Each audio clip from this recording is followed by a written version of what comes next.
မင်္ဂလာပါခင်ဗျာကျွန်တော်တို့ရဲ့သတင်း channel ကနေပြန်လည်ကြိုဆိုပါရစေဒီကနေ့မှာတော့ကျွန်တော်တို့တနိုင်ငံလုံးကဝန်ထမ်းတွေနဲ့ကားသမားတွေအတွက်အထူးသတင်းထူးတစ်ခုရှိလာပါတယ်ပြီးခဲ့တဲ့အပတ်ကတင်မှာစုံကရန်သမားကစုံရက်ထွက်မကရန်သမားကမရက်ထွက်ဆိုပြီးတင်ချပု္ပ္ပစာတွေတွက်ခိုင်းထားတာအားမရသေးဘူးထင်ပါတယ်အခုတော့နောက်ထပ် surprise တစ်ခုထပ်လာပြန်ပါပြီ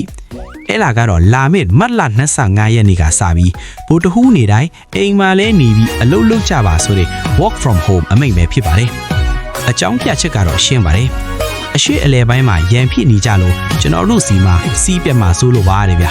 ဒါကြောင့်ဗိုလ်တဟူးနေဆိုရင်ဝန်တန်းတွေလည်းရုံးမတက်ရဘူးကားတွေလည်းလမ်းပေါ်မထွက်ရဘူးလို့ဆိုပါတယ်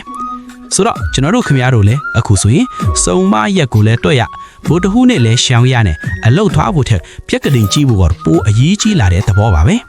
စီချွေတာတော့ဟုတ်ပါသည်ဒါပေမဲ့အိမ်မှာနေပြီးအလုပ်လုပ်ရမယ်ဗိုလ်တဟူးနေကြရင်တော့ဖုန်းအားသွင်းဖို့နဲ့ကွန်ပျူတာသုံးဖို့မီးလေးတော့ပုံမှန်လာပါစေလို့ပဲစုတောင်းရတော့မှာပါပဲခင်ဗျာကဲဗိုလ်တဟူးနေတိုင်းအိမ်မှာနားရတော့မယ့်ပြည်သက်ကြီးရေဘလို့ခံစားရလဲဆိုလားကွန်မန့်မှာရေးဟဲ့ကြပါဦးအားလုံးပဲစီမကွန်ပဲအလုပ်ဖြစ်ကြပါစေ